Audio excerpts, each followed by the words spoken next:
sa inyong lahat. Ako si Kyla May Aroa mula sa BSED Filipino 1. Sa araw na ito, ating tatalakayin ang isa sa mga isyong panlipunan na patuloy na nakakaapekto sa bawat isa. Isang usaping hindi lamang dapat pinakikinggan, kundi dapat pagtuunan ng pansin at pagkilos. Kaya naman, ating bibigyang diin ang temang paggalang at pag-unawa sa lahi at paraan ng pananalita, wakasan ang diskriminasyon at panghuhusga. Sa isang bansang mayaman sa kultura at wika, hindi maikakaila na bawat rehiyon ay may kanya-kanyang paraan sa pakikipagkomunikasyon, mapaberbal man o di-verbal.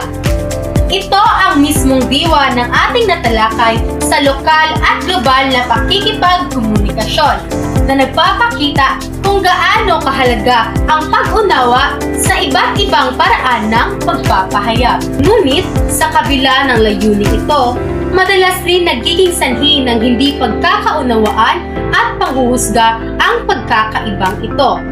Isa sa mga isyong panlipunan na may kaugnayan dito ay kung paano hinuhusgahan at pinagtatawanan ang mga kababayan natin mula sa Visayas at Mindanao na gumagamit ng wikang Bisaya bilang kanilang unang wika. Maaring sa iba ay biro lamang ito, ngunit kung ating iisipin ng mas malalim, ito ay isang anyo ng diskriminasyon at stereotyping na siyang sumasalungat sa tunay na layunin sa pagkakaroon ng pag-unawa sa cross-cultural na komunikasyon.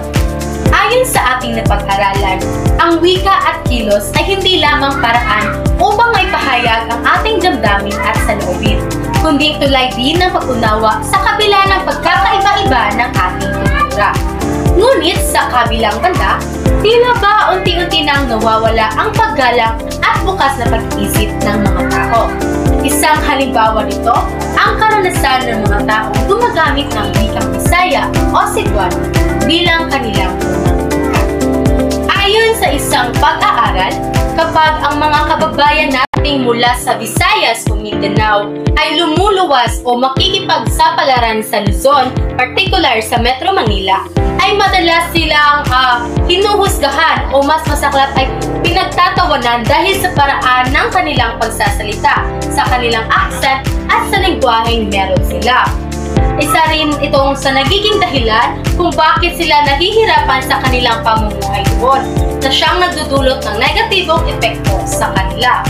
Dagdag pa rito, base rin sa aking na-oobserba, lalong-lalo na sa mundo ng social media, ay tila ba halos sa mga kabataan ay ginagawang katatawanan o insulto ang salitang Bisaya.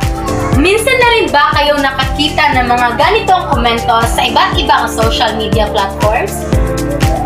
Ito ay halimbawa ng mga komentong tila ba insulto sa mga post ng mga content creator na mula sa Visayas o Mindanao na wikang Bisaya ang ginagamit sa pagpapahayag ng kanilang mga content. At base rin sa aking na-oobserba, tila ba ginagawa na ng normal ang pagkokomento ng mga ganitong salita na para sa kanila ay hindi ito nakakasakit o para sa kanila ay ito ay simpleng biro lamang. Ngunit kung ating iisipin na mas malalim, ito ay nagdudulot ng malaking epekto sa bawat isa.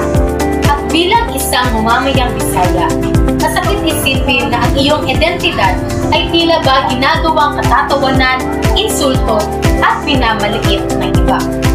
Tunay ngang makikita natin sa ating lipunan na maraming pagkakataon na ang simpleng accent, paraan ng iyong pananalita o ang iyong lahi ay nagiging batayan na ng panghuhusga. Sa panahong puno ng panghuhusga, maging boses tayo ng paggalang at pagkakaunawahan. Hindi natin kailangang magmukhang pare-pareho para maging pantay-pantay. Ang pagkakaiba natin sa wika, kultura at paraan ng pagsasalita ay hindi dapat maging dahilan ng diskriminasyon at stereotyping, kundi maging daan tungo sa mas malalim na pagkakaunawaan.